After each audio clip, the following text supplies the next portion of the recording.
परम धर्मात्मा पुण्य श्लोक महाराज नल और उनकी पतिव्रता पत्नी दमयंती जी। कलयुग ने विचार किया हमारे राज्य में, हमारे शासन में कोई धर्मात्मा सुख प्राप्त कर सके, ये मुझे बर्दाश्त नहीं है। क्रोधावेश में आकर उसने निश्चय किया महाराज नल को मैं ऐसी विपत्ति में फंसाऊंगा कि दुख ही दुख मिले। 12 वर्ष तक वो देखता रहा, कोई भी दोष नहीं मिला जिससे महाराज नल की बुद्धि को भ्रष्ट कर सके। एक दिन चूक हो गई, राजकार्य के चिंतन में मगन होने के कारण लघुशंका किया और अपवित्र दशा में सूर्य अर्घादि तर्पण आदि किया, तो ये दोष हो गया। इसी दोष में कलयुग उनकी बुद्धि में प्रवेश कर गया। उनके जो भ्राता, छोटे भ्राता थे पुष्कर, उनके हृदय में जाकर प्रेरित किया और जुआ खेलने के लिए उन्होंने द्यूत कीड़ा के लिए ललकारा। क्षत्रिय धर्म के अनुसार ललकार सहन करना उनके स्वभाव में नहीं होता। महाराज नल और पुष्कर की द्यूत कीड़ा हुई, सब कुछ हारते चले गए, राज्य भी हार गए, अपने शरीर के आभूषण वस्त्र भी हार गए। फिर उसने कहा दमयंती को दांव पे लगा दो। उन्होंने कहा ऐसा मैं अधर्माचरण नहीं कर सकता। तो उसने कहा सैनिकों से इनको नगर के बाहर निकाल दिया जाए, राज्य में घोषणा करवा दी अगर कोई थोड़ा भी सत्कार जल भोजन देगा उसे प्राण दंड दिया जाएगा। भयानक विपत्ति। कुछ ही दिनों में चक्रवर्ती, राज्य भोगने वाला राजा गली का भिखारी बना दिया कलयुग ने। कोई पानी भी के लिए नहीं पूछ सकता, जिनके आगे सर झुकाते थे उनका कोई आदर नहीं। नगर से निष्कासित वन में जब भयानक, जहां सिंह, रीछ, भालू आदि नाना प्रकार के जीव जो पीड़ा पहुंचाने वाले हैं, वहां उन्होंने विचार किया कि हमारी पतिव्रता पत्नी मेरे कारण दुख को क्यों प्राप्त करे। संध्या का समय था, पास में एक खंडहर था उस जंगल में। वहां जाकर के उन्होंने कहा देखो ये मार्ग जाता है पहाड़ी के पीछे से सरोवर, फिर एक ऋषियों का आश्रम मिलेगा, वहां से फिर आप किसी भी नगर में जाकर के आप रह सकती हैं, क्योंकि मेरे ऊपर विपत्ति आई है, मुझे लगता है तुम्हें दुख नहीं भोगना चाहिए। उनका महाराज जो आपकी शरण में है, पतिव्रता है, उसका त्याग करना उचित नहीं है। उनका ये तो हमने आपको ऐसे बता दिया मार्ग, आप शयन कीजिए। वो बहुत ही दुखी थी क्योंकि राज्य छिन गया था और कई दिनों से भोजन भी नहीं मिला था, तो उनको नींद आ गई। महाराज नल उनको वहीं छोड़ करके आधा वस्त्र उनके शरीर का लेकर के जंगल में भटकने लगे। कैसे समय कटे। विपत्ति का समय बड़ा दुखदाई होता है। ये विपत्ति तभी आती है जब हम भगवान के भजन से विमुख होते हैं। अगर प्रभु का भजन चल रहा है तो कलयुग की गति नहीं है कि उसकी बुद्धि का स्पर्श कर सके। कलयुग की गति नहीं कि कोई बाधा डाल सके, क्योंकि नाम पहारू दिवस निशी, भगवान का नाम रात दिन पहरा देता है। कोई भी विपत्ति अमंगल भक्त को छू नहीं सकती। हम यही तो चाहते हैं ना, कोई ऐसा हमारी सुरक्षा करने वाला हो जो हमें सुख शांति प्रदान करे, निर्भय कर सके। वो केवल श्री भगवान हैं। ये बात सबकी समझ में नहीं आती। जहां तुम हो वहीं हैं, सब में है, तुम में है, सब समय में है तो इस समय भी है। फिर हमें भयभीत क्या होना है। जब मेरा प्रीतम मेरे समीप है तो काल का भी महाकाल है, डरने की जरूरत नहीं है। वही समस्त दुखों से हमें बचा सकता है, दूसरा नहीं। पर प्रायः इस बात का परिचय भगवत प्रेमी महात्माओं से ही मिलता है। नहीं तो अज्ञान के कारण हम केवल इतना ही समझते हैं कि हम खूब कमाएंगे और सुखी हो जाएंगे, पर यह पता नहीं कि हमारे द्वारा कैसे कैसे गंदे आचरण होते हैं, अधर्माचरण होते हैं, जिनका फल बड़ा भयानक हो जाता है। दमयंती जी ने वहां से मार्ग में चलते हुए फिर आगे ऋषियों के दर्शन किए। ऋषियों ने उनसे कहा कि तुम चिंता मत करो, ये विपत्ति का समय भी बदलेगा, तुम्हें महाराज मिलेंगे, तुम्हारा राज्य मिलेगा। इतना कहकर वो आश्रम सहित अंतर्धान हो गए, क्योंकि वो सब दिव्य ऋषि थे, केवल संबोधन करने के लिए उनकी आंखों के सामने प्रकाशित हुए थे। वो भटकती हुई जंगल में घूम रही थी कि एक व्यापारियों के दल को देखा। व्यापारी दल में पीछे पीछे छुप के चली कि ये कहीं किसी नगर को तो जाएगा ही। एक सरोवर के समीप निर्मल जल देखकर व्यापारियों ने वहां अपना कैंप लगाया। रात्रि में जंगली हाथियों के द्वारा आक्रमण होने पर बहुत से व्यापारी नष्ट हो गए। उन व्यापारियों ने विचार किया कोई अमंगल प्राणी हमारे साथ है जिससे ऐसा अनिष्ट हुआ। जब ये बात सुनी तो दमयंती जी वहां से चल पड़ी कि मैं ही यहां पीछे पीछे चल रही हूं, अगर इनको पता चलेगा तो हमारी प्राण हानि कर देंगे। आगे चलकर देखा तो कुछ ब्राह्मण लोग नगर की तरफ जा रहे थे, उनके पीछे चली। विदर्भ देश में प्रवेश किया। वहां की राजमाता महल से देख रही थी कि एक विक्षिप्त स्त्री जो बड़ी ही सुंदर सुशील नवयुवती है, कुछ लोग पीछे उनके लगे हुए कंकड़ मार रहे हैं, उनको लग रहा है पागल है, क्योंकि वो शोक से ऐसी व्याकुल थी। राजमाता ने कहा कि मेरा पता नहीं स्वाभाविक क्यों आकर्षण हो रहा है, इस युवती को महल में बुलाया जाए। आदर के साथ उनको जब सामने दासियों ने ला करके प्रणाम करवाया तो राजमाता ने पूछा, देखने से तुम ऐसा नहीं लगती हो कि विक्षिप्त हो या कोई विशेष परिस्थिति में फंसी हुई हो? तुम्हारा मुख कमल ऐसा अनुभव कराता है कि तुम तेजस्विनी हो और कोई देवी हो। तो उनका नहीं, महाराज नल द्युतक्रीड़ा में हार चुके हैं और दमयंती सहित वन में चले गए हैं और मैं उन्हीं के महल में सुखपूर्वक निवास करती थी। ये नहीं बताया मैं दमयंती हूं, उन्हीं की सेवा में थी। अब जब वो चले गए तो मेरा कोई आश्रय नहीं बचा। अगर राजमाता आप कृपा करें मुझे आश्रय दे दें तो आपका बहुत उपकार होगा, पर मेरा नियम है, मैं एक पतिव्रता हूं, किसी के चरण नहीं धोऊंगी, किसी का जूठन नहीं खाऊंगी, किसी पुरुष से संभाषण नहीं करूंगी, केवल ब्रह्म ऋषियों से बात कर सकती हूं। अगर इन नियमों की आप सुरक्षा कर सके तो मैं आपके यहां रह पाऊंगी। राजमाता ने स्वीकृति दे दी और कहा, जैसे मेरी बेटी सुनंदा रहती है ऐसे तुम बेटी की तरह रहो, कोई भय नहीं यहां। इधर महाराज नल बड़े ही व्याकुल होकर के कि ये विपत्ति कैसे नष्ट होगी, जंगल में भ्रमण कर रहे थे। उसी समय आवाज आई, पुण्य श्लोक, धर्मात्मा महाराज नल मेरी रक्षा कीजिए, रक्षा कीजिए। जिधर आवाज आ रही थी उधर वो दौड़ के गए तो देखा दावानल लगा हुआ है, जंगल में भीषण आग फैली हुई और कोई आग की ज्वाला के बीच में पुकार रहा है।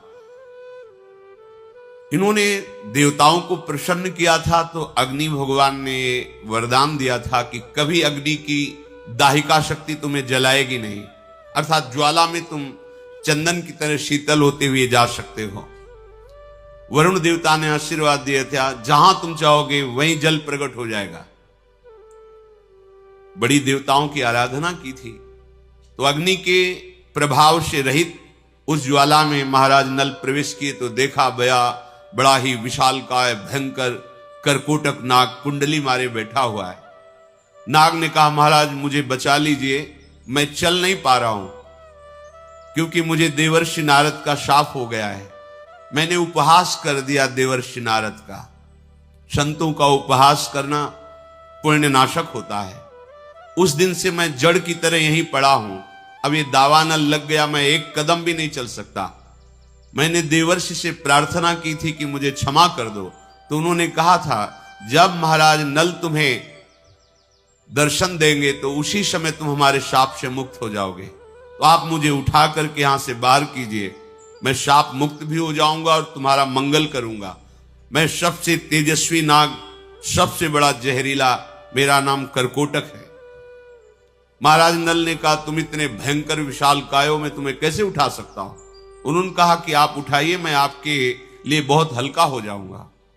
गोद में उठाकर जब बाहर किया रखने लगे तो उन्होंने कहा नहीं, पहले तुम अपने कदम गिनो फिर रखो, जब मैं रोक दूं तब रुक जाना।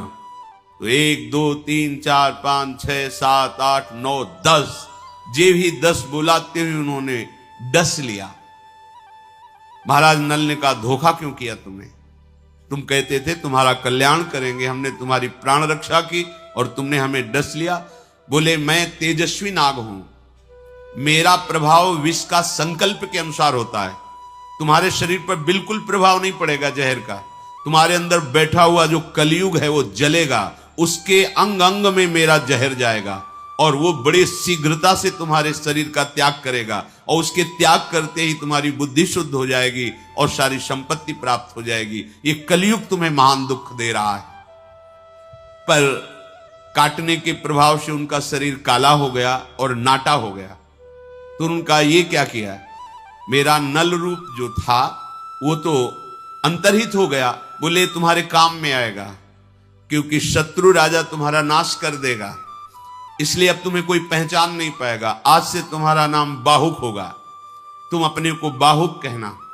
और ये पट एक वस्त्र दिया कि जब तुम चाहना कि नल रूप प्रकट हो जाए तो ये वस्त्र ओढ़कर मेरा ध्यान करना, तो तुम्हारा ये रूप हट जाएगा और तुम नल रूप में प्रकाशित हो जाओगे। और जाओ, तुम्हारा मंगल हो। आज के बाद कभी भी कोई दाढ़ वाला जंतु तुम्हें खा नहीं पाएगा, कोई भी विषैला कीड़ा काटेगा, विष नहीं चढ़ेगा, और जहां कहीं तुम्हारी कोई विपत्ति होगी तो मैं सहायता के लिए आ जाऊंगा।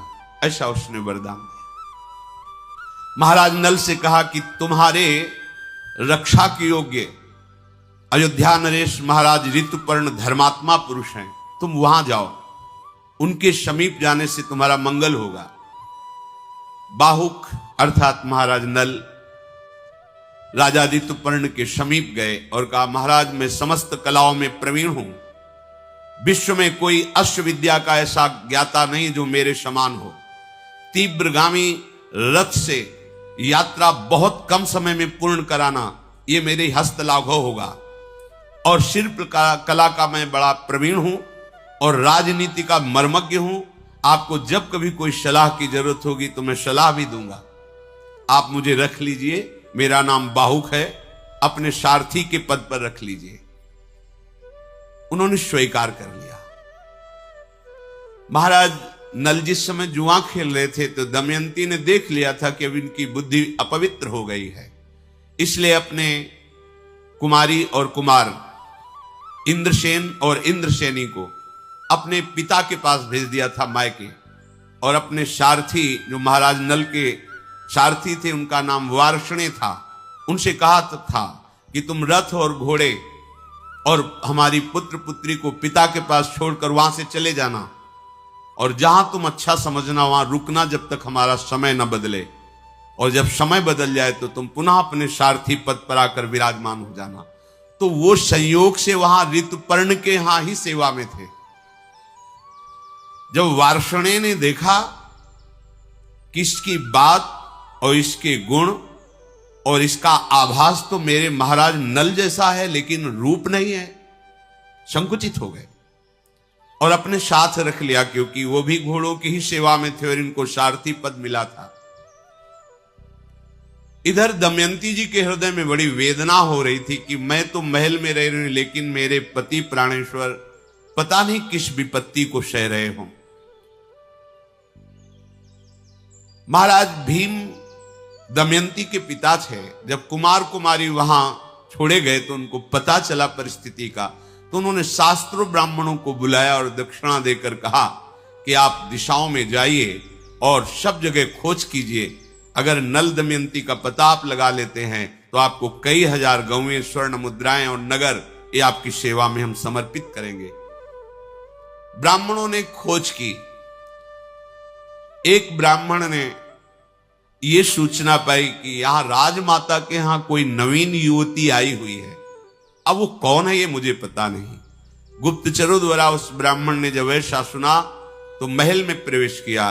ब्रह्म ऋषियों को महल में कोई रोक टोक नहीं होती थी, किसी भी राजा के महल में जा सकते हैं। वहां जाकर राजमाता से कहा, तुम्हारे यहां कोई नवयुवती दासी आई हुई है, हम दर्शन करना चाहते हैं। जब देखा तो बचपन से उन्हें देख रहे थे दमयंती को, क्योंकि वहीं राज दरबार के पुरोहित थे। देखते ही उन्होंने कहा, बेटा तुम अपने मस्तक को धोइए, क्योंकि मस्तक में इनके एक दिव्य चिन्ह था जो बचपन से वो पहचानते थे। जेवी धोया तो ये समझ गए दमयंती है। राजमाता से कहा, ये कोई दासी या शैलेंद्री नहीं है, ये महाराज पुण्य श्लोक नल की पत्नी महारानी दमयंती हैं, और ये भीम राजकुमारी हैं जो बड़े पराक्रम से युक्त है। ये तुम्हारा सौभाग्य है जो दमयंती जी तुम्हारे यहां सेवा में रहे। ये परिचय प्राप्त करके वो तो बहुत प्रसन्न हुई कि हमारा अत्यंत सौभाग्य है, और मुझे पता है कि दमयंती तो मेरी बहन की ही पुत्री निकली, मेरे द्वारा कोई त्रुटि नहीं हुई, अर्थात दासी की तरह हमने व्यवहार नहीं किया। ये बड़ा कृपा रही जो हमारी बुद्धि ऐसी रही। अब बेटा तुम बिल्कुल निश्चिंत रहो, ये महल तुम्हारा, संपत्ति तुम्हारी। उन्होंने कहा, नहीं, अब हमें अपने पिता के पास जाना है, क्योंकि मुझे महाराज नल की खोज करनी है। ब्राह्मण के साथ पिता के पास पहुंचे। पिता ने उन्हें बड़ा आदर सत्कार किया। दमयंती जी ने अपनी माता के समीप जाकर अपने हृदय की बात कही और कहा कि हम चाहते हैं कि कुछ गुप्त रूप से ब्राह्मण भेजे जाएं, जिनको मैं श्लोक सिखाऊंगी, और हर सभा में, हर नगर में जाके श्लोक का गायन करें। ब्राह्मण जन जाकर सभा में या नगर की गलियों में वो श्लोक गाते। जब कोई उत्तर नहीं मिलता तो और नगर में चले जाते। ऐसे ही ब्राह्मण अयोध्या पहुंचे और ऋतुपर्ण की सभा में जब श्लोक गाया तो वहीं बैठे हुए बाहुक रूप में महाराज नल थे। सभा से बाहर निकले और एकांत में उस ब्राह्मण से मिले, उस श्लोक का उत्तर दिया। दमयंती ने कहा था, जो शब्द बोले जाएं वैसे ही शब्द हमारे सामने कहा जाए, मिलावट ना की जाए। संदेश वाहक को इतना चतुर होना चाहिए कि शब्दों में अपनी मिलावट नहीं होनी चाहिए, नहीं भाव बदल जाएगा। जो संदेश दिया जाए, जिन शब्दों से दिया जाए, ठीक केवल उतना ही शब्द बोलना चाहिए। अपनी मिलावट की तो फिर भाव बदल जाएगा। इसलिए ब्राह्मणों से कहा था, जैसे शब्द बोले जाएं वही बोलना आके। ब्राह्मण लोग आए और बताया दमयंती से कि राज चिन्ह तो कोई नहीं दिखाई दे रहा था। वो महाराज ऋतुपर्ण के सारथी हैं, काला शरीर है, नाटा स्वरूप है, पर उन्होंने उत्तर में आपके श्लोक का यही दिया था कि कोई भी पतिव्रता पत्नी अपने पति पर दोष नहीं करती। ऐसी परिस्थिति थी दुखद, उस दुखद परिस्थिति में तुम दुख ना भोगो, इसलिए उसने तुम्हारा त्याग किया था। देख लो, वो तुम्हारे जीने के लिए, अन्न प्राप्त करने के लिए अपने अधो वस्त्र को भी स्वर्ण पंखों से युक्त पक्षियों को पकड़ने की चेष्टा की, तो वो पंख धारण करने वाले पक्षी वो कपड़ा भी लेकर उड़ गए। ये बात केवल महाराज नल जानते थे। दमयंती जी ने कहा, निश्चित महाराज नल ही हैं, दूसरा कोई नहीं, पर रूप क्यों नहीं है ये मुझे पता नहीं, क्योंकि ये हमारे और महाराज नल के बीच का संवाद केवल महाराज नल जानते हैं। दमयंती ने अपनी माता से कहा, मैं एक गुप्त कार्य करना चाहती हूं जिसे महाराज पिता भीमसेन भी ना जान पाए और कोई नगर का एक भी नागरिक ना जान पाए। माता ने सहयोग दिया। दमयंती जी ने कुछ ब्राह्मणों को भेजा कि केवल महाराज अयोध्या नरेश ऋतुपर्ण से जाकर कहो कि दमयंती ने वरण करने के लिए दूसरा स्वयंवर रचा है। बहुत से राजा और राजकुमार आए हैं, आपका भी निमंत्रण है, पर वो बड़ी शीघ्रता से स्वयंवर रचा है, इसलिए समय नहीं है, सुबह ही स्वयंवर है, ऐसा बोलना जाके। ब्राह्मणों ने ऐसा ही किया। ऋतुपर्ण जी ने दमयंती का स्वरूप, सौंदर्य, महिमा सुनी थी। उन्होंने कहा कि कोई हमें सुबह तक पहुंचा ही नहीं पाएगा, 100 योजन अयोध्या से दूर है, कैसे कुंडनपुर में हमें सुबह तक कोई पहुंचा सकता है। तो सारथी बाहुक ने कहा, सुबह तो बहुत समय होता है महाराज, मैं संध्या होते होते आपको पहुंचा दूंगा। तो उनका बातें बनाने से नहीं होता। बहुत बड़ी यात्रा है, 400 कोस दूर, 100 योजन का मतलब 400 कोस दूर, और रथ से इतने कम समय में पहुंचा देना। उनका महाराज मेरी यही अश्व विद्या है, तो उनका तुम शीघ्र घोड़े छांट कर लाओ और मैं तैयारी करता हूं, स्वयंवर में मैं दमयंती के सम्मिलित होना चाहता हूं। 4 ऐसे मरे से घोड़े छाट के लाए। उनका तुम्हारा दिमाग खराब है, ये घोड़े कहीं एक नगर से दूसरे नगर में नहीं जा सकते हो, तुम इतनी लंबी यात्रा। बोले हम पर विश्वास है, तो तुम्हारे राज परिवार के घोड़ों में ऐसे घोड़े हैं ही नहीं, जैसे ये बलवान घोड़े हैं, तुम्हें निर्बल दिखाई देते हैं। आप आइए और रथ पर विराजिए। जे ही रथ पर वो विराजे, घोड़ों ने घुटने टेक दिया। उनको लगा कमजोरी के कारण। उन्होंने कहा देखो, जब मैं बैठा तो ये घोड़े घुटने टेक दिए, ये यात्रा करेंगे। बोले महाराज अब ये भूमि को प्रणाम करके भूमि का स्पर्श भी नहीं करेंगे, ये वायु वेग से चलने वाले घोड़े हैं और मैं इनकी परीक्षा करके इनको जांच करके लाया हूं। ऐसा ही किया, रथ पर विराजमान हुए, चल पड़े। अचानक वो दुपट्टा संभाल नहीं पाए, गिरा। उन्होंने कहा हमारा दुपट्टा गिर गया है, रुको। तो उनका महाराज पता है कितने कोस आप आगे निकल चुके? आपका दुपट्टा गिरा और आप बोले इतने में कई योजन हम आगे निकल चुके हैं, इतनी तीव्र गति रथ की। तो उनका आश्चर्य है तुम्हारी अश्व विद्या को, पर मेरी भी विद्या आप समझ लीजिए, मैं गणित विद्या में पूरे विश्व में नंबर 1 में हूं। तो उनका महाराज कहना अलग बात होता है, प्रमाण दीजिए। ऐसे चलते हुए कहा, यह बहेड़े का वृक्ष है, इसमें जितने ऊपर पत्ते लगे हुए हैं उससे 102 पत्ते नीचे ज्यादा गिरे हुए हैं। एक डाल में इतने फल, इतने पत्ते, इतने पुष्प हैं। रथ रोक दिया और कहा मैं गणना करके ही प्रमाणित मानूंगा। तो उनका अगर इसकी गणना में लगोगे तो स्वयंवर में नहीं पहुंच। बोले आप निश्चिंत रहिए। देखा एक डाल काट करके जितने पत्ते बोले थे उतने ही पत्ते, उतने ही फल, उतने ही पुष्प। उनका महाराज आपकी गणित लाजवाब है। तो उनका गणित ही नहीं, मैं द्यूत कीड़ा का भी महारथी हूं। मैं तुम्हें द्यूत कीड़ा भी बताऊंगा और तुम मुझे अश्व विद्या बता देना। इतने में कलयुग शरीर से बाहर निकला और महाराज नल को प्रणाम किया और कहा आप क्षमा कर दीजिए, मैं करकोटक के विष से जलते हुए अब नहीं रह सकता, इसलिए मैं निकला हूं। अगर तुम क्षमा कर दोगे तो विष का शमन हो जाएगा। और मैं ये वचन देता हूं कि जो तुम्हारे चरित्र को सुनेगा मैं कभी उसको कोई दुख विपत्ति नहीं दूंगा। कलयुग ने ऐसा कहा। महाराज नल ने कि हमारे प्रारब्ध का ही विधान था, इसमें तुम्हारा क्या दोष। कलयुग बहेड़े के वृक्ष में समा गया और वो रथ हाँक करके कुंडनपुर पहुंचे।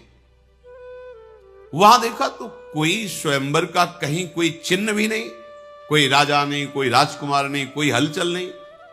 तो ऋतुपर्ण बड़े ही विद्वान राजा थे।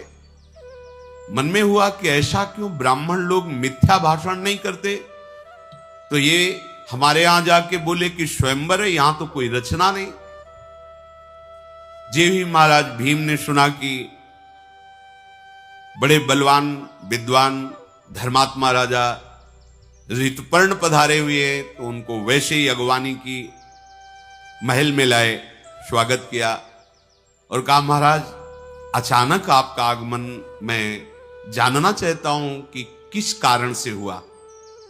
अब वो ये तो बोल नहीं सकते कि स्वयंवर के कारण, तो वहां कुछ भी स्वयंवर का नहीं। उन्होंने कहा बस आपसे मिलने की इच्छा हुई इसलिए चला आया।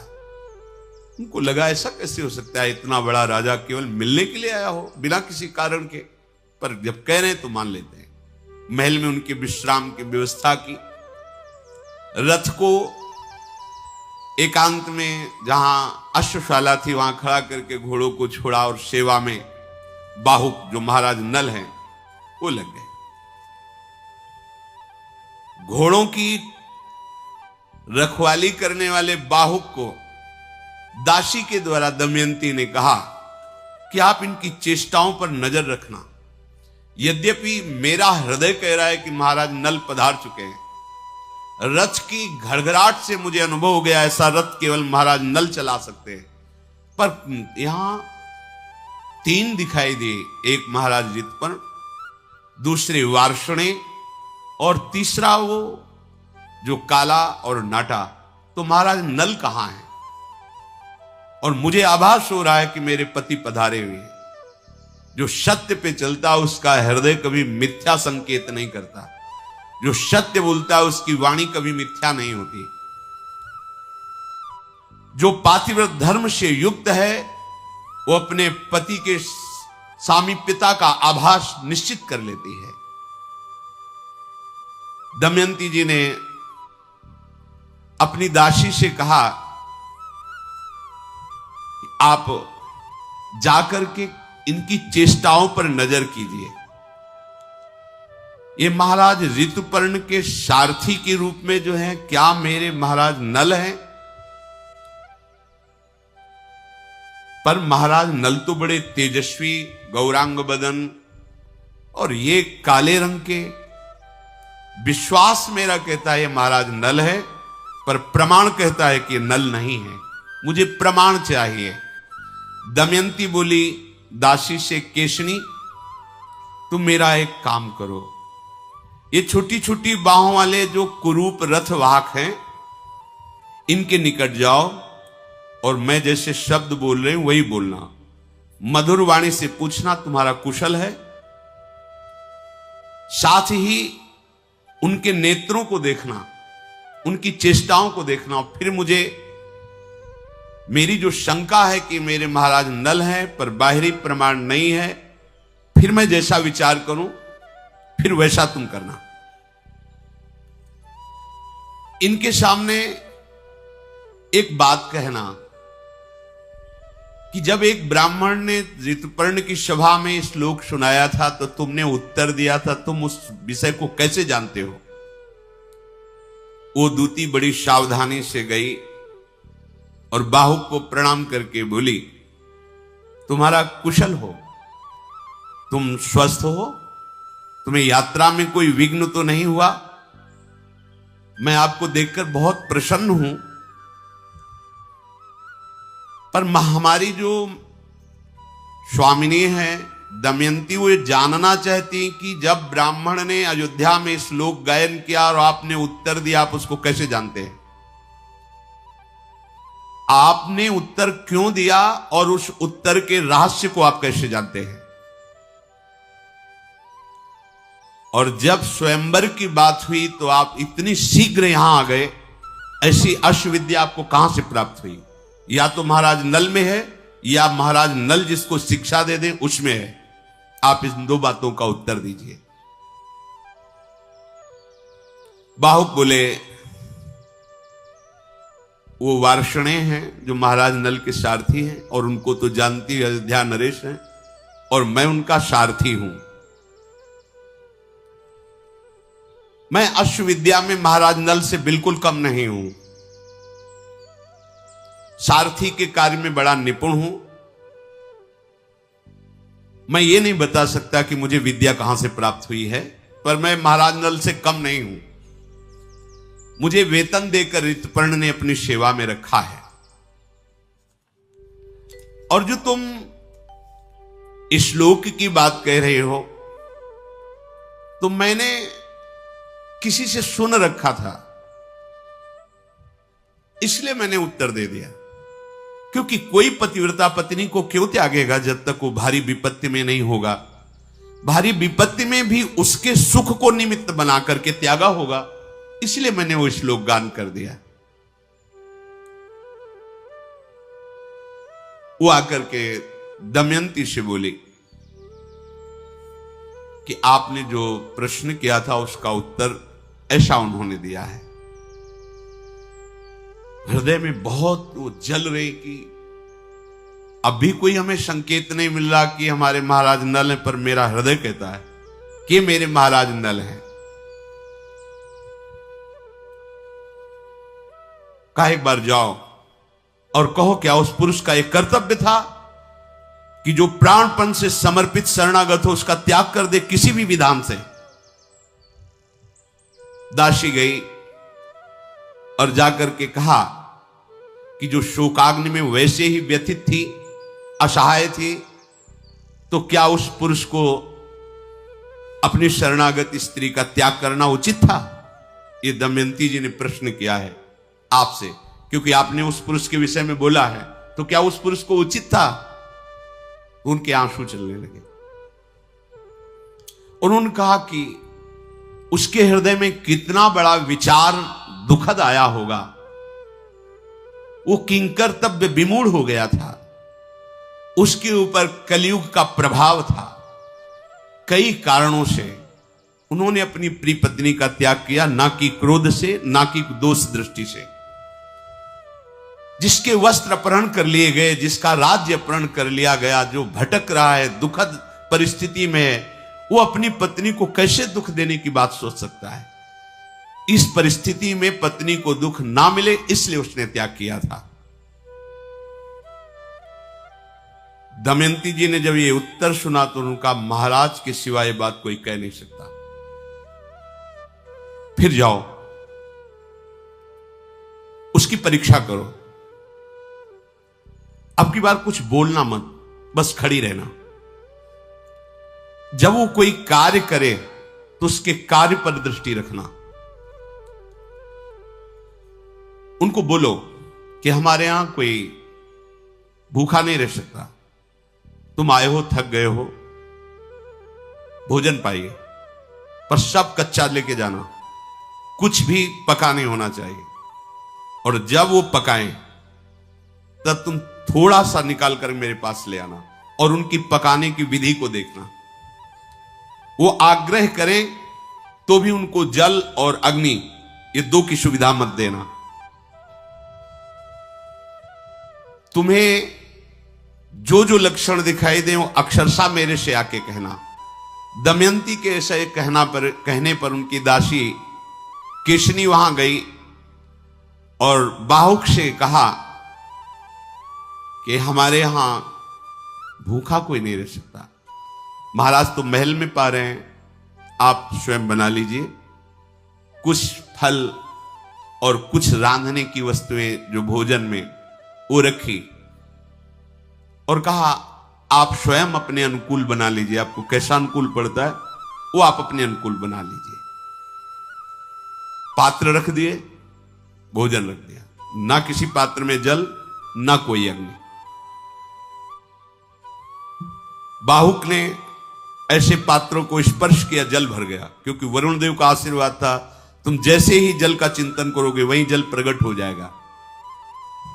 खाद्य पदार्थों को धो करके और जे ही चढ़ाया और अग्नि का चिंतन किया तो अग्नि प्रकट हो गई।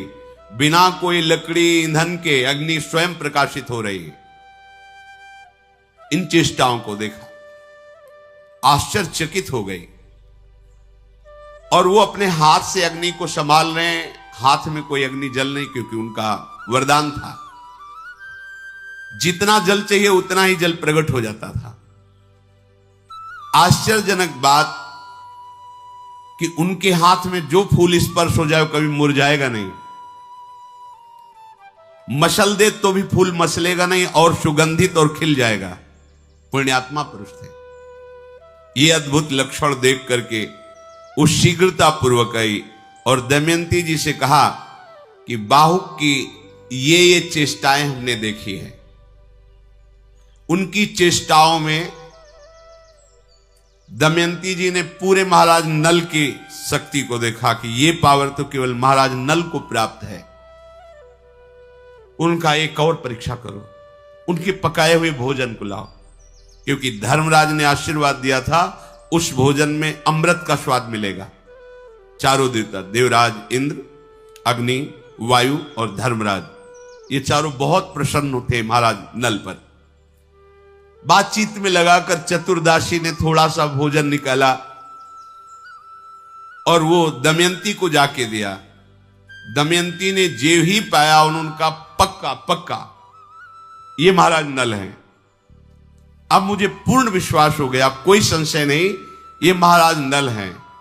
और वो व्याकुल होकर के रोने लगे। किसने से कहा है इंद्रसेनी और इंद्रसेन कुमार कुमारी को ले जाओ, उनके समीप जाओ, देखो उन बच्चों के साथ कैसी चेष्टा करते हैं। इंद्रसेना और इंद्रसेनी को जो ही समीप ले गए, महाराज नल जो बाहुक रूप में थे, कई वर्षों बाद अपने बच्चों को दौड़ पड़े, दोनों बच्चों से लिपट करके बहुत जोर जोर से रोने लगे। फिर एकदम सावधान हुए और दासी से कहा, बड़े प्यारे बच्चे हैं, मैं अपने बच्चों से बिलग हूं, इसलिए इन बच्चों को देखकर मुझे अपने बच्चों का प्यार आ गया, इसलिए दुलार किया। देखो तुम बार बार यहां मत आओ, बच्चों को ले जाओ और यहां मत आओ, कहीं कोई शंका न कर ले, अब दोबारा यहां मत आना। वो बच्चों को लेकर चली गई और पूरा वैसे बताया कि महाराज ऐसी ऐसी चेष्टा करके रोने लगे थे। महाराज नल जो बाहुक रूप में हैं, दमयंती ने अब निश्चय किया कि अब मैं दर्शन करूंगी, अब कोई संशय नहीं, मेरे महाराज नल ही हैं। मां से कहा, मां ये जो बाहुक सारथी है, अब संदेह नहीं, मैंने परीक्षा करके देख लिया है, मेरे पति महाराज नल हैं, सारे लक्षण महाराज नल के हैं, केवल रूप नहीं है, इसलिए मैं स्वयं जाकर के देखना चाहती हूं, पर जब तक आपकी आज्ञा नहीं होगी तब तक मैं ना उनके पास जा सकती हूं ना उनको बुला सकती हूं। आप आज्ञा कीजिए, मैं जाऊं या आप बुला दीजिए उनको महल में। दमयंती के ऐसा कहने पर महारानी ने विदर्भ नरेश भीम को यह सूचना दी कि आपका आदेश मिले तो महल में उनको बुला लिया जाए। उनका आदेश हो गया। महाराज नल को राजभवन के भीतर महल में लाया गया। दमयंती ने राजा नल के नेत्रों में सब छुप सकता है लेकिन नेत्र नहीं छुप सकते। नेत्र से भाव प्रकट हो जाते हैं।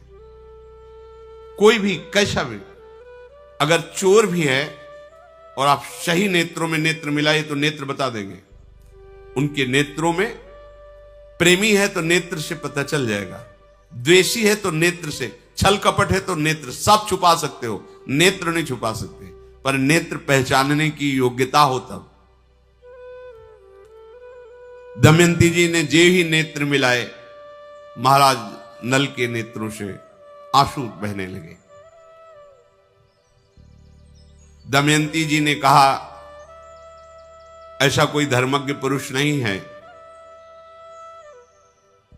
जो अपनी प्रिया को अकेले में दुखद परिस्थिति में छोड़कर चला जाए। केवल एक ऐसे महाराज नल ही हैं जो अचेत अवस्था में अपने प्रति पूर्ण अनुराग रखने वाली पतिव्रता पत्नी का त्याग करके चले गए। मैंने कभी जीवन में मिथ्या नहीं बोला, स्वप्न में भी किसी पुरुष का चिंतन नहीं किया, आज तक कभी एक अपराध नहीं किया। दमयंती कैसी देवियां होती थी, और मैंने स्वयं उनका वर्ण किया है, फिर उनका क्या कर्तव्य है कि वो हमें त्याग दें। दमयंती जी ऐसी बातें कह रही हैं, महाराज नल की आंखों से अश्रु बह रहे हैं। दमयंती उत्तर दीजिए। तो उनका, तुम्हें पता चल ही गया है कि मैं हूं, मुझे पता चल गया है कि तुम जान गई हो कि मैं हूं। तो आप देखो, राज्य नष्ट हो गया, सारी विपत्तियां थी। अगर उस समय कलयुग मेरी बुद्धि में बैठा था और मैं तुम्हें त्याग न देता तो पता नहीं कौन से संकट में तुम फंस जाती, इसलिए मैंने तुम्हारा त्याग किया था।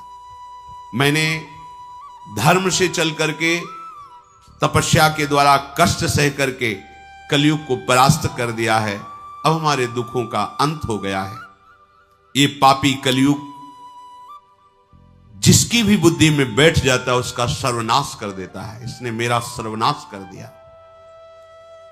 मैंने तो कुछ किसी का बिगाड़ा नहीं, पर ये बैठ करके हमारा ये युग धर्म का प्रभाव है। एक ही उपाय है जिससे इसके प्रवाह से आप बच सकते हो, ये बहा के ले जाएगा।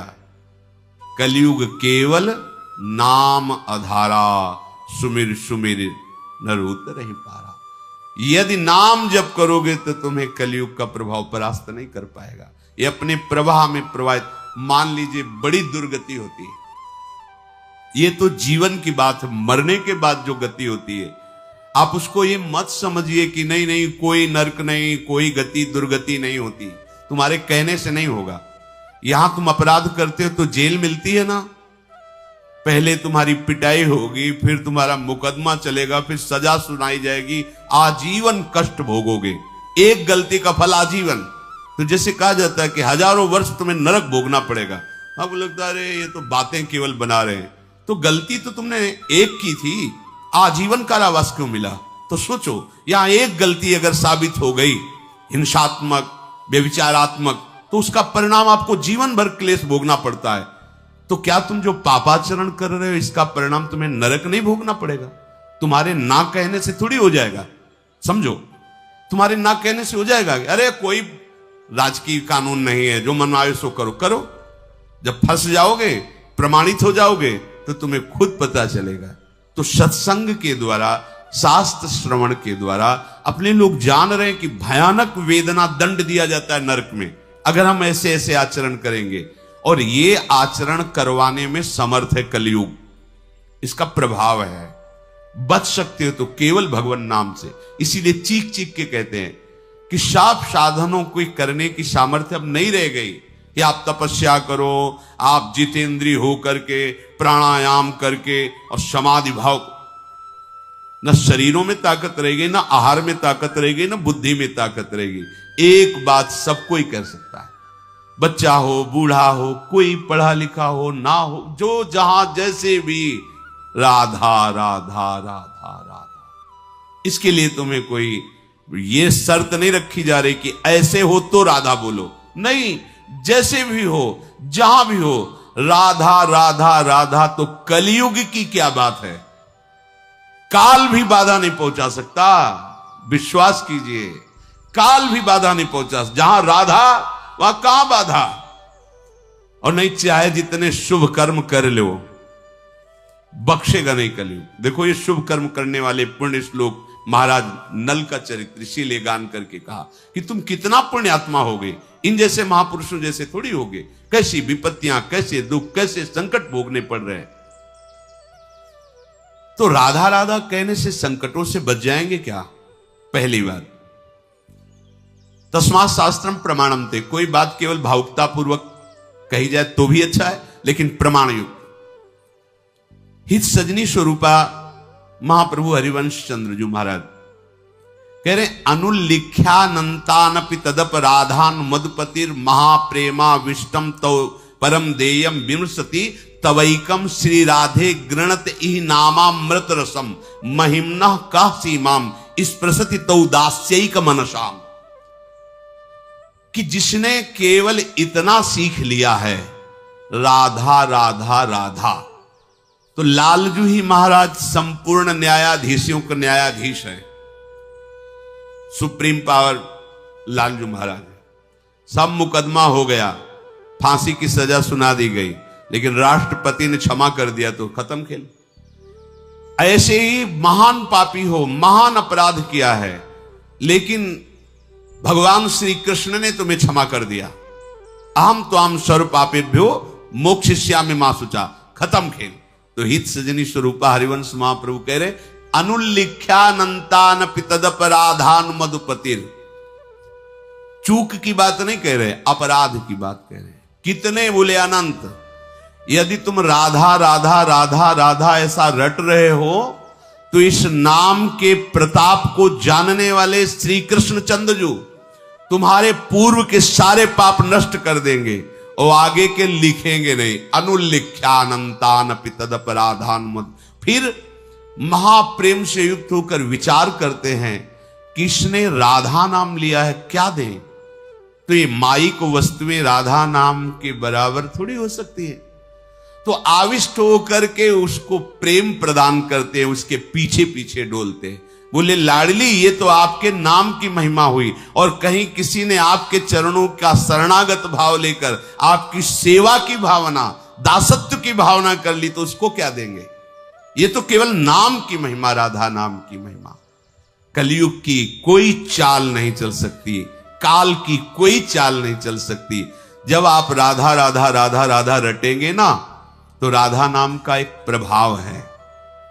जैसे हमारी राधा किशोरी का स्वभाव है, ने कहूं न रिस कहूं भूल हूं न होत सके, ऐसे एक प्रभाव है राधा नाम का। प्रगटित प्रेम प्रकाशम सकल जंतु शिशिरी कृत चित्तम गत कल तिमिर समूहम निर्मल अकलंक उदित जग चंद्रम। कलयुग की कोई भी चाल राधा नाम जापक के ऊपर नहीं प्रभाव डाल पाएगी। और प्रगटित प्रेम प्रकाशम, हृदय में प्रेम को प्रकाशित कर देगा। ऐसा ज्ञान का चंद्रमा शीतलता प्रदान करते हुए उदय होगा, कोई भी अज्ञान की आकर्षणकारी मायामयी वृत्तियां आपको परास्त नहीं कर पाएंगी।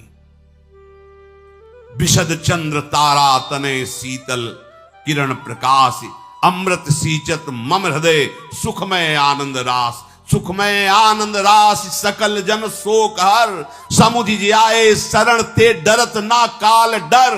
दियो दान तिन भय द्वंद दुख सब घटे नित नित नव नव प्रेम कर्म बंधन कटे। कटे कर्म बंधन संसारी सुख सागर पूरी तति भारी। विधि निषेध श्रृंखला छुड़ावे निज आलय बन आन बसावे। ओ आलय बन बसत संग पारस के आयस कनक समान भयम। मांगो मन मनसी दास अपनी करी पूरन काम सदा हृदयम। हो गई बात, श्री जी के पास पहुंच गए। राधा राधा राधा, जितने भी श्वासे हैं, कोई भी हो कहीं भी हो, इससे सहज अमृत में बात नहीं मिल। राधा राधा राधा, कोई भी बाधा स्पर्श नहीं कर सकती। गरजते हुए तुम्हारा जीवन व्यतीत होगा, गरजते हुए। हरिवंश भरोसे भय निडर और नित गरजत हरिवंश बल, ये बल प्रकट हो जाएगा तुम्हारा। हा हरि रा राधा बा वृंदावन सा सहचरी। नहीं तो अभी तो 5000 के ऊपर ही कुछ वर्ष में, मतलब अभी घुटने के बल भी कलयुग नहीं चल रहा। 4,32,000 वर्ष की आयु है। जवानी में इसके क्या होगा? अभी तो बच्चा भी ऐसा बच्चा है कि अभी घुटने के बल भी सही ढंग। 4,32,000 में तो अभी 32,000 वाला भी नहीं पूरा हुआ। 4,32,000 वर्ष की आयु है, अभी तो 5,000 कुछ वर्ष हुए होंगे कलयुग को लगे हुए। थोड़ा तो लाख में पहुंचने दीजिए, फिर देखना। भाव भ्रष्टाचारा सब संसारा धर्म सुने नहीं काना। कलिकाल बिहाल किए मनुजा नहीं माने को अनुजा तनुजा। आने तो दो, ये मत सोचो कि अगला जन्म होगा तो हम भजन करके सिद्ध हो जाएंगे। बिना भजनानंदी सिद्ध महापुरुषों के आश्रय के भजन होता ही नहीं। भजन कोई छोटी मोटी बात नहीं। और कलिकाल का जैसा प्रचंड रूप बढ़ता चला जाएगा, ये सब अपने को नहीं मिलेगा। जो भगवत साधन चाहिए, ना आहार मिलेगा, ना संग मिलेगा, ना ऐसे महापुरुषों का सानिध्य, हम कैसे चल पाएंगे? अभी अवसर है, निकल चलो।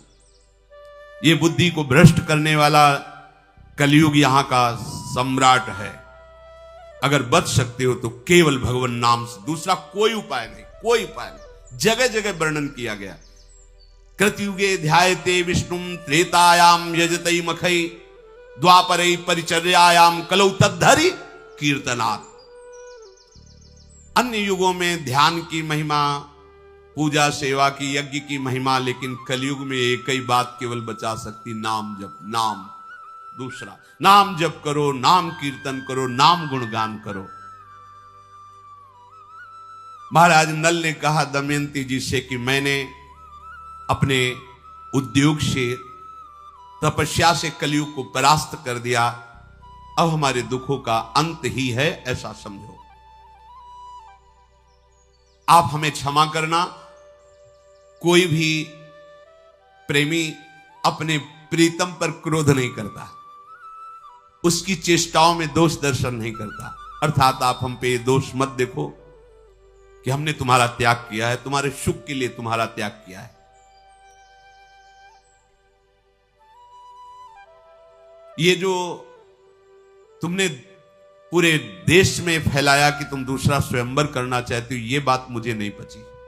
महाराज नल ने कहा क्या ऐसे पवित्र हृदय वाले को दूसरा स्वयंवर करने की बात भी सोचनी चाहिए? ये बात सुन करके दमयंती जी कांप गई और उनका तुम्हें पता होना चाहिए, ये कहीं सूचना नहीं कि मैं स्वयंवर कर रही हूं। ये केवल आपको लाने के लिए, केवल आपके महाराज ऋतुपर्ण के पास, ये ना यहां हमारे पिता को पता है, ना पूरे देश को किसी को पता है, ये केवल आपको पता है और महाराज ऋतुपर्ण को, क्योंकि ऋतुपर्ण आएंगे तो आप आएंगे, इसलिए मैंने ये बात कही थी। वस्तुतः यहाँ कोई स्वयंवर नहीं, किसी को सूचना नहीं गई है। ये योजना केवल आपके दर्शन के लिए हमने की थी कि आपको हम कैसे ढूंढ निकालें। मैं अच्छी तरह जानती हूं कि इस जगत में पातिव्रत धर्म का पालन कैसे किया जाता है। अगर आपको थोड़ा भी संशय हो तो जिन देवताओं की आपने आराधना की वही देवता मेरे भी हैं। मैं उन देवताओं से प्रार्थना करती हूं, मैं सत्य हूं, पवित्र हूं, मन वचन कर्म से कभी किसी पुरुष का भी चिंतन नहीं किया, तो प्रकट होकर साक्षी दे कि मैं पवित्र हूं। जे ही ऐसा कहा तो त्रिलोकी में विशेष शक्तिशाली 3 देवता, वायु देवता, सूर्य देवता, चंद्र देवता प्रकाशित हुए और उन्होंने कहा कि एक एक शब्द परम पवित्र है दमयंती का, कहीं इनके मन में, वचन में, कर्म में, तीनों में अन्य भाव नहीं। उत्तम के बस असमन माही, सपन हुआन पुरुष। कैसी मर्यादा, कैसे सतित्व, कैसा पातिव्रत धर्म। इसीलिए सारी सिद्धियां प्राप्त हो जाती हैं। जो एक यति को गति होती वही एक सती की होती है। एक महात्मा कश्यप नाम के थे, वो तपस्या कर रहे थे, तो एक वृक्ष के नीचे बैठे ध्यानस्थ थे, तो एक बगुली ऊपर से बीट कर दिया तो उनके माथे पे गिरा। वो बड़ी गुस्सा आई, ऐसे देखा वो बगुली भस्म हो गई, गिरी और जल गई। वो लगा पावर आ गया हम में, उठे और चल पड़े। ये पावर नहीं संतों का, नहीं, कोई भूल ना करे। पावर यह है कि हमको सभा के बीच में मारा, अपमानित किया, और हम हृदय से प्रभु से प्रार्थना करके उसको परम पद पहुंचाएं। यह हमारा सामान, यह हमारा तपस्या है, यह हमारा बल है, यही हमारा विषय है। हमारा विषय नहीं कि कोई हमारे प्रतिकूल हो जाए तो उसका मंगल हो जाए, नहीं। अगर कोई हमें गाली देता है, हमारा अपमान करता है, हमारी निंदा करता है, तो हमारी साधुता इसी बात की है कि उसका मंगल हो, उसका कभी अमंगल ना हो। यह नहीं कि उसको भस्म कर दिया, उसको दंड दे दिया, या अपने तपोबल से विघ्न डालकर उसके जीवन को मिटिया मेट कर दिया। ये राक्षसी भाव संतों में नहीं होता, कभी नहीं। देखो ठाकुर हरिदास जी को मार कोड़े खून से लत कर रहे हैं, 22 बाजारों में कोड़े मार मार करके जान से मारने की चेष्टा कर रहे हैं। बोले हरि बोल करता है। मुस्कुरा कर देखा, बोले अब तुम्हारा कल्याण हो जाएगा। तुमने 2 बार हरि बोला ना, अब देखो अभी तक उनको अपनी चिंता नहीं, चिंता है कि इन जल्लादों का कल्याण के। हरि बोल बोला। ईसा मसीह जी को क्रूस पे टांगा गया, अश्रुधारा चली। निज जनों ने पूछा, प्रभु क्या आपको बहुत पीड़ा हो रही? तो उनका हां, हृदय में। इस शरीर के लिए नहीं, मैं इनके लिए ईश्वर से प्रार्थना कर रहा हूं कि जिन्होंने मुझे क्रूस पर टांगा है, इनको क्षमा करना, इनकी बुद्धि शुद्ध करना, इनको सदैव सुख प्रदान करना। प्रभु ये आपके बच्चे अज्ञानी हैं, इनको कभी दंड ना देना। यह है महात्मा का स्वरूप, यह है महात्मा के स्वरूप। थोड़ी की बगुली ने हग दिया, उसे भस्म कर दिया। मानते हैं तपस्या में बल है, पर तपस्या अबोध प्राणियों की हिंसा करने के लिए है क्या? अब वो अहंकार से उठे और एक घर में भिक्षा के लिए गए, आवाज लगाई, भिक्षाम दे। तो घर से एक बहू निकली, उसने कहा महाराज कुछ क्षण रुकिए, अभी अभी आपकी व्यवस्था करते हैं भिक्षा की। और दूसरे दरवाजे से उनके पतिदेव पधारे, तत्काल वो भूल गए। पतिदेव का आगमन होते ही उनकी परिचर्या में रह गए। जब उनको जल पिला लिया तब कहा, आपके घर के द्वार पर भिक्षावृत्ति के लिए कोई भिक्षुक महात्मा खड़े हैं, आपकी आज्ञा हो तो उनको भिक्षा दे आए। उनका अवश्य अवश्य, अगर आप पहले बता देती तो आप पहले ही चली जाती। उनका नहीं, हमारा पहला कर्तव्य है आपकी सेवा करना। वो आपके भवन में आए, इसलिए आपसे आदेश की आवश्यकता है। नजदीक गए तो बहुत गुस्सा हुए वो, क्योंकि बगुली को जला चुके थे लोग। उन्होंने कहा इतना विलंब कैसे हुआ? तो उनका महाराज, मैं एक पतिव्रता हूं, मेरे लिए मेरे पति से बढ़कर कोई नहीं है। अगर आपको भिक्षा देने आई तो उनके भवन में आप आए, इसलिए मेरा आपके प्रति आदर भाव पति के भवन में आने के कारण, और मेरे पति पधारे तो मैं उनके स्वागत में उनको बैठाया, जल पिलाया, फिर आदेश लेकर। तो मुझे जानती नहीं हो? तो जानती हूं, वो पेड़ की बगुली मत समझ लेना। उस देवी ने कहा वो पेड़ की बगुली मत समझ लेना कि तुम गुस्सा से देखोगे भस्म हो जाओ। अभी तुम बच्चे हो, अभी तुम्हें पता ही नहीं तपस्या किसे कहते, धर्म किसे कहते हैं। एक अबोध प्राणी को भस्म करके तुम अपने को सिद्ध समझ। होश उड़ गए उनके, क्योंकि वहां कोई था नहीं। अब तो घबरा गए, हाथ जोड़ा और कहा देवी तुम तो एक घर की बहू हो, श्रृंगार की हुई, ना कोई तपस्या, ना तुम कैसे जानती हो? बोले मुझे तीनों कालों का ज्ञान है, केवल अपने पति की आराधना करने पर। मैं अपने पति को भगवान मानती हूं, मन वचन कर्म से उनकी सेवा में रहती हूं, कभी मिथ्या छल कपट नहीं करती, इसलिए मुझे पूरा तीनों काल का ज्ञान है। क्या हुआ है, क्या हो रहा है, क्या होगा, तीनों का ज्ञान है। अभी तुम अबोध हो, तुम्हें ज्ञान की आवश्यकता है। कहां जाऊं?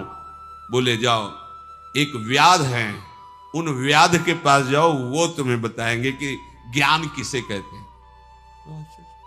व्याध हमें ज्ञान देगा? ब्रह्म ऋषि वो। बोले जाओ तो तुम।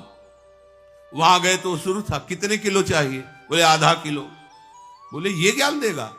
और चलने लगे तो उनका सुनो सुनो महाराज, वो पतिव्रता ने भेजा है ना, थोड़ी देर रुको, गाहक निपटा ले, फिर आपसे बात करते हैं। बिना फोन का बोले बताओ, हम तो यहाँ त्रिकाल स्नान करते हैं, प्राणायाम, संध्या, गायत्री, तप, और ये मांस वेशा इसको पता है। जब तो बोले मुझे बड़ा आश्चर्य हो रहा, आपको कैसे सिद्धि प्राप्त हुई?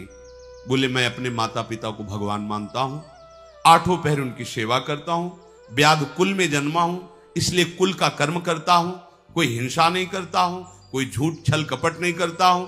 घर ले गए तो सिंहासन में बूढ़े माता पिता थे, साष्टांग प्रणाम किया और दिखाया कि मैं आठों पैर जैसे भगवान की सेवा की जाती है, अपने माता पिता की सेवा करता हूं, इनको मैं अपना भगवान मानता हूं, इसलिए मुझे तीनों काल का ज्ञान प्राप्त हो गया। जैसे पुंडरीक जी अपने माता पिता को भगवान मान, तो विट्ठल भगवान उनके दर्शन देने के लिए आए थे। अगर हम अपने धर्म से युक्त हैं तो धर्म का बड़ा प्रताप होता है। दमयंती जी ने कहा मेरी पवित्रता को प्रमाणित करने के लिए तीनों देवता प्रकाशित हो गए, सूर्य, चंद्र, वायु, महाबली वायु, और कहा मैं प्रमाण देता हूं, साक्षी हूं। क्योंकि सूर्य चंद्र क्यों प्रकट हुए? रात्रि में भगवान चंद्र की साक्षी रहते, दिन में भगवान सूर्य, और दिन रात्रि दोनों के साक्षी वायु देवता होते हैं। वायु के बिना जी नहीं सकता कोई, इसलिए प्रधान तीन देवता प्रकट हुए और कहा आज तक मन वचन कर्म से दमयंती जी ने कभी किसी और का चिंतन ही नहीं किया। अंतरिक्ष लोक में वायु देवता, चंद्र देवता और सूर्य देवता ने कहा कि दमयंती पूर्ण निष्पाप है, जीवन में कभी पापाचरण नहीं। कैसे महाभागवत जन है। तुम्हारी प्राप्ति के लिए दमयंती आज भी देखो, जो वस्त्र तुमने काटा था आधा ले गए थे वही ओढ़े हुए हैं। जल से केवल पवित्र हो जाती थी, कभी उट्टन लगा के स्नान नहीं किया, कभी श्रृंगार नहीं किया, कभी आभूषण धारण नहीं किए। दमयंती परम पवित्र है, आप बिना किसी प्रश्न के इनको स्वीकार करें। दमयंती जी को महाराज नल ने हृदय से लगाया और कहा कि अब तुम बाहु के हृदय से नहीं लगी हो। देखो करकोटक नाग का स्मरण करके जे ही वस्त्र रखा उन्होंने दिया था तो वो नल रूप से प्रकाशित हो गए। नल रूप जे ही प्रकाशित होया, दमयंती जी ने बहुत प्रसन्न होकर के अपने पिता माता से कहा आज हमारे मनोरथ सफल हो गए हैं। जैसे चंद्रोदय होने पर शीतलता छा जाती है, ऐसे पूरे नगर में उत्सव मनाया गया। दमयंती के माता पिता ने बड़ी सेवा की दोनों की, इसलिए फिर उन्होंने अनुमति मांगी कि अब मुझे अपने राज्य जाना है। राजा नल ने विनीत भाव से ससुर को प्रणाम करके कहा कि आपकी बड़ी कृपा रही, अब आप मुझे आशीष दीजिए, मैं अपने राज्य को जा रहा हूं। जो विपत्ति में सहयोग करे वही रिश्तेदार, वही मित्र, पर प्राय ऐसा कम होता है। विपत्ति में लोग मुख फेर लेते हैं। कोई बिरला ही जो धर्मात्मा पुरुष भगवत भाव वाला हो वही सहयोग करता है। नहीं, विपत्ति में फंसे हुए को चाहे जितना सगा संबंधी हो, हमने देखा है, भ्रमण के समय देखा है, जीवन में देखा है, प्रभु के सिवा कोई साथ देने वाला नहीं दिखाई देता। जब ये पता चलता है ना कि ये किसी काम का हमारे नहीं रह गया, तो कोई प्यार नहीं करता, कोई साथ नहीं देता। और ये तब तक समझ में नहीं आता जब तक विपत्ति नहीं आती। इसलिए बड़े बड़े संतों ने कहा है कि विपत्ति बहुत बड़ा मित्र है, जो असली चेहरा संसार का दर्शन करा देता। जो थोड़े दिन होए हित अनहित या जगत में जान परे सब। कौन वास्तविक मेरे से प्यार करता है ये पता चलता है विपत्ति में। महाराज, आपने विपत्ति में मेरा सहयोग किया। आपने जो सहयोग किया उसका थोड़ा सा और आप सहयोग कीजिए, मेरे को कुछ संपत्ति दीजिए, क्योंकि मैं अपने राज्य को वापस लाने के लिए एक बार जुआ फिर खेलूंगा जाके। तो बहुत से अश्व, 16,000 बलवान हाथियों को स्वर्ण से आभूषित करके, 600 पैदल सैनिक और 150 सुंदर स्वर्ण जटित रथ महाराज नल को दे। बड़ी स्वर्ण अशरफियां आप जाएंगे। हमारा राजा नल अपनी सब वैभव के साथ अपनी राजधानी में गए और पुष्कर से कहा कि आओ, हमने संपत्ति एकत्रित कर ली, अब जुआ होगा। तुमने छल के द्वारा मुझे हराया था, अब मैं धर्म के द्वारा तुमसे विजय प्राप्त करूंगा। उसने कहा महाराज बड़ी बड़ी बातें मत करो, अभी तो सब कुछ हार के गए थे, खेल तब होगा जब इस दांव में दमयंती को भी लगाओगे आप।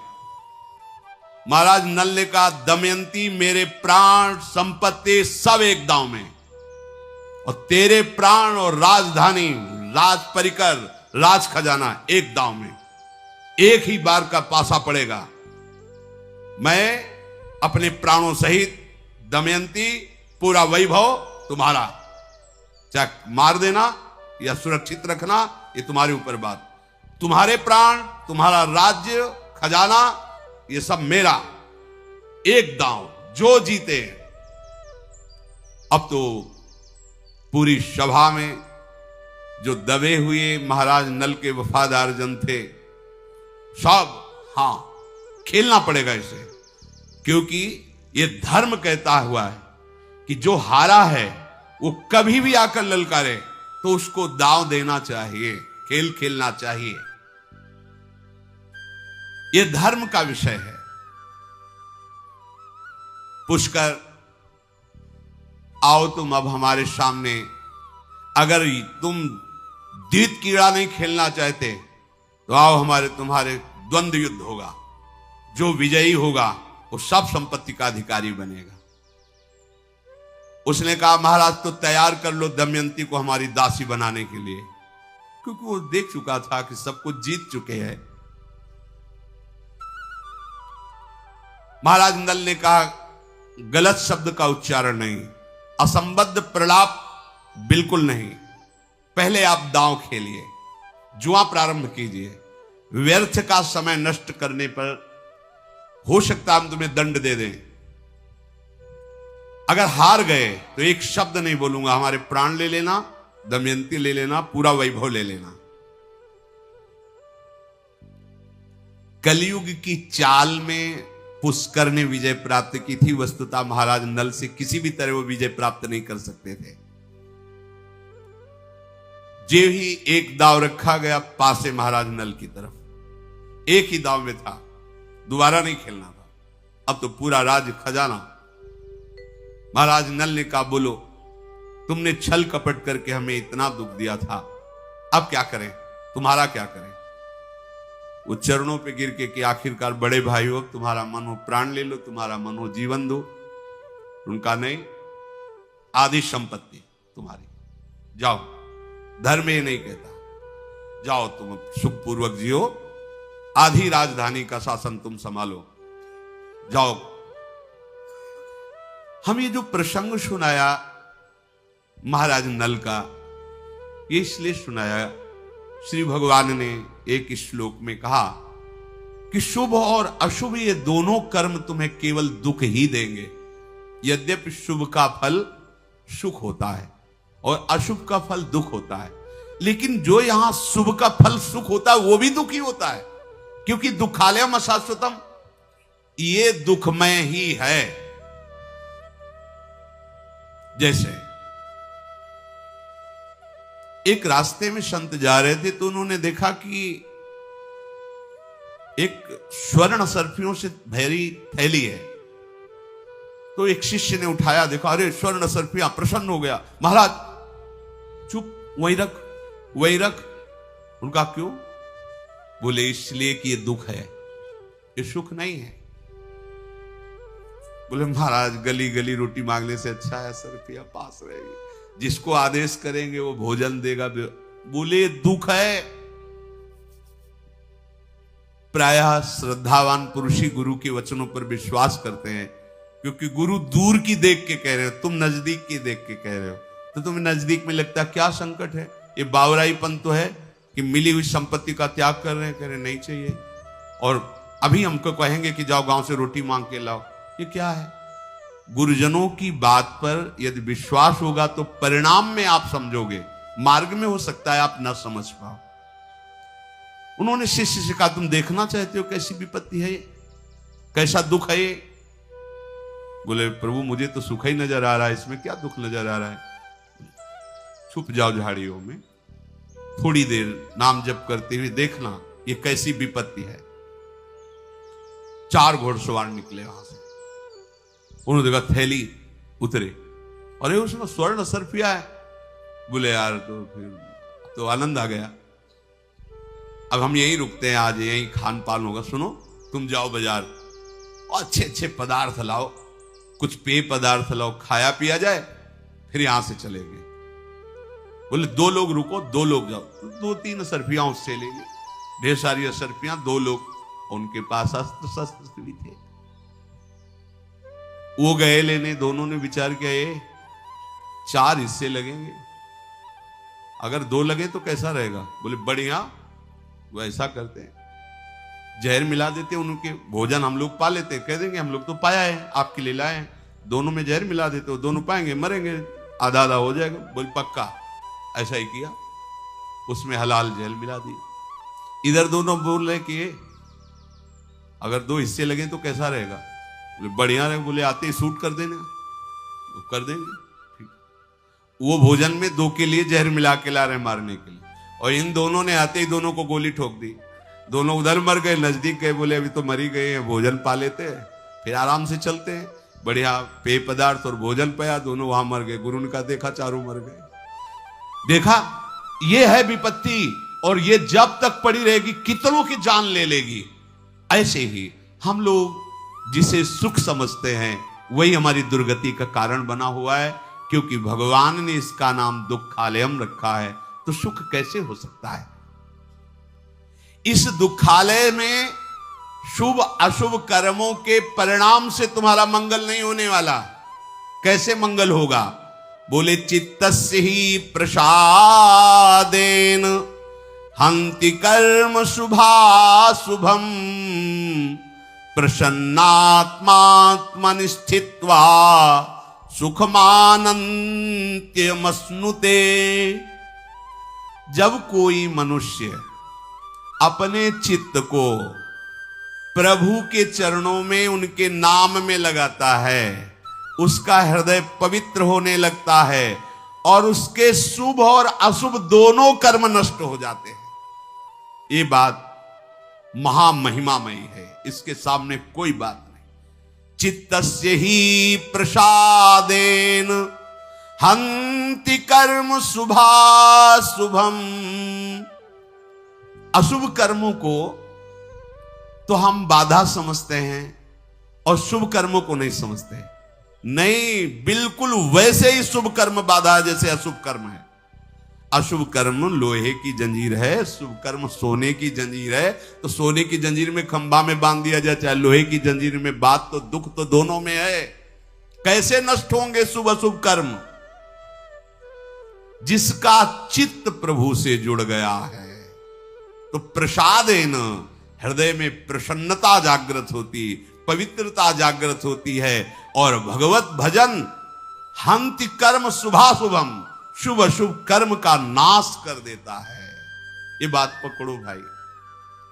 आप जहां भी जाते हैं, जहां भी किसी संत महात्मा के पास, किसी तीर्थ में, किसी भगवत विग्रह के दर्शन हेतु, या कहीं किसी डॉक्टर या किसी झाड़ फूक, कहीं भी एक ही उद्देश्य होता है, दुख की निवृत्ति हो जाए। आप सच्ची मानो, कहीं भी जाओ, अगर आपका चित्त भगवान से विमुख है तो शंकर सहस विष्णु अजतो ही सकहि न राख राम कर द्रोही। विश्वास कर लो, वही तुम्हारा सर्वनाश कर देंगे। भगवान से अपने चित्त को जोड़े बिना तुम्हें कहीं शांति नहीं मिल सकती। कुछ भी करके देख लो, तुम्हारे शुभ अशुभ कर्म तुम्हें दंड देंगे ही। शुभ अशुभ कर्म से बचने का एकमात्र उपाय है प्रभु के चरणों का आश्रय लेकर नाम जप करना। हंति कर्म शुभाशुभम। आगे कह रहे, लक्षणम तू प्रसादस्य यथा तृप्तः सुखम स्वपेत, निवाते वा यथा दीपो दीपेत कुशल दीपितः।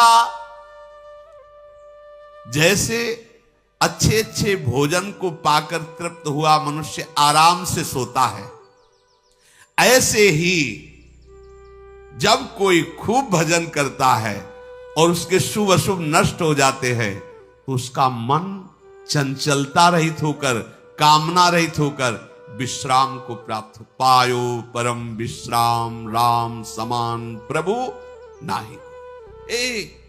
इसी की चाह में भटक रहे हो, देश विदेश दौड़ भाग जितनी, मन विश्राम को प्राप्त हो जाए, आनंद युक्त हृदय हो जाए। और ये संसार के भोगों में, संसार के संग्रहों में हो ही नहीं सकता जब तक प्रभु का भजन नहीं करो। प्रभु का भजन करने से कैसा आनंद मिलता है? जैसे भूखा आदमी अच्छे अच्छे पदार्थ पाकर शीतल छाया में सो रहा हो, ऐसे ही हृदय में वो विश्राम, वो सुख मिलता है। व्यास भरोसे कुंवर के सोवत पाव पसार। वायु रहित स्थान में जैसे दीपक रख दो, बिल्कुल हिले डुले बिना वो लौ चलती रहती है। भजन तुम्हारा तभी परिपक्व माना जाएगा जब भरी सभा में, भीड़ में, बाजार में आपके मन की स्थिति प्रभु में कैसी हो? वायु रहित स्थान में रखे हुए दीपक के लौ की तरह। भजन की पूर्णता किसमें यहां बता रहे? जब आपके मना स्थिति हो, जैसे वायु स्थान में दीपक रखा है, बिल्कुल एक तार लो जल रही, ऐसे एकदम अखंड तेल धारावत भगवत चिंतन चल रहा है। चाहे सभा में हो, चाहे एकांत में हो, चाहे बाजार में हो, चाहे निर्जन में हो।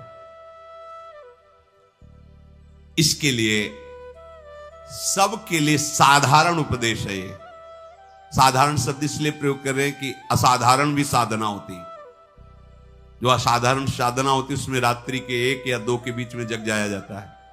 पूरी दिनचर्या, जैसे आप सब कृपा पात्रों की, श्री जी की कृपा से यही दिनचर्या चल रही है। क्योंकि जब हम यहां 2:45 बजे, तो यहां सब रंगोलियां बनी हुई, तो मतलब है कि 2 बजे 1:30 बजे से शुरू किया होगा, तभी तो ऐसा।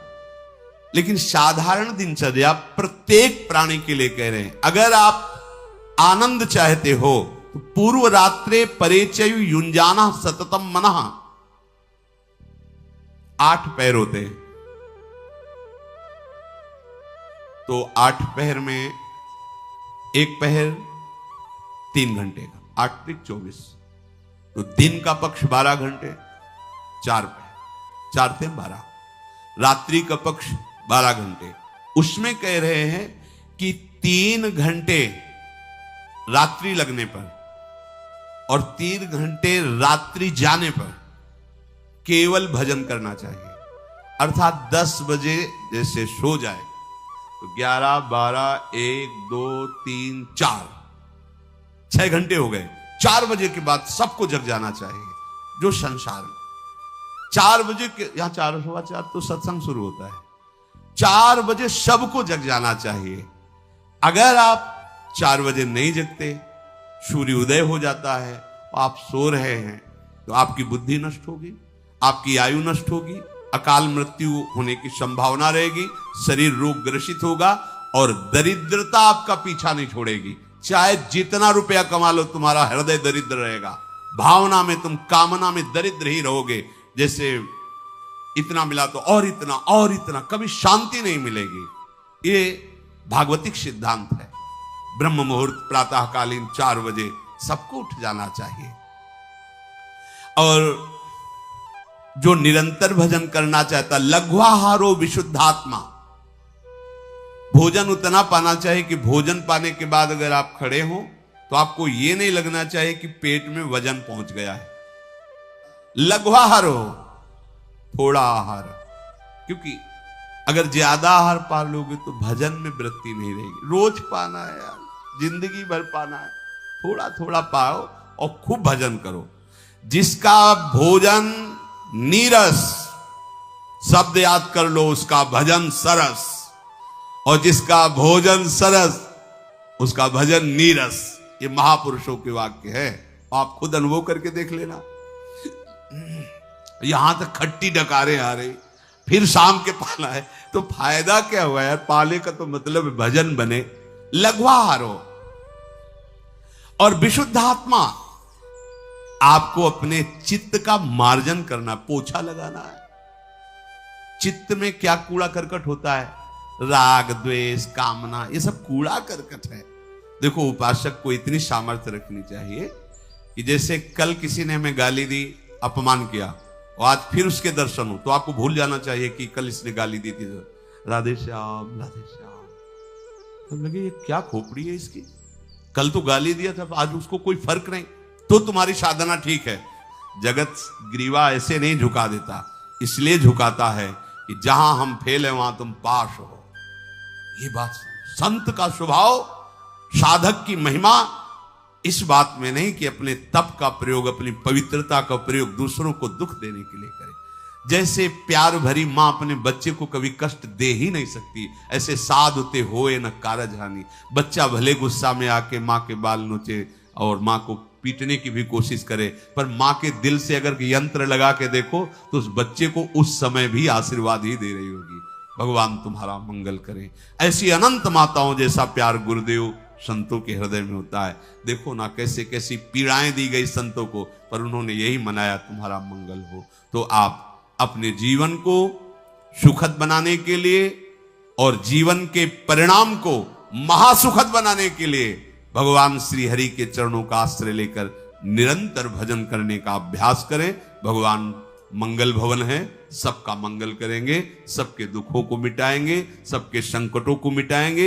एकमात्र वही ऐसी सामर्थ्य रखते हैं, दूसरा कोई नहीं। श्री राधा वल्लभ लाल की।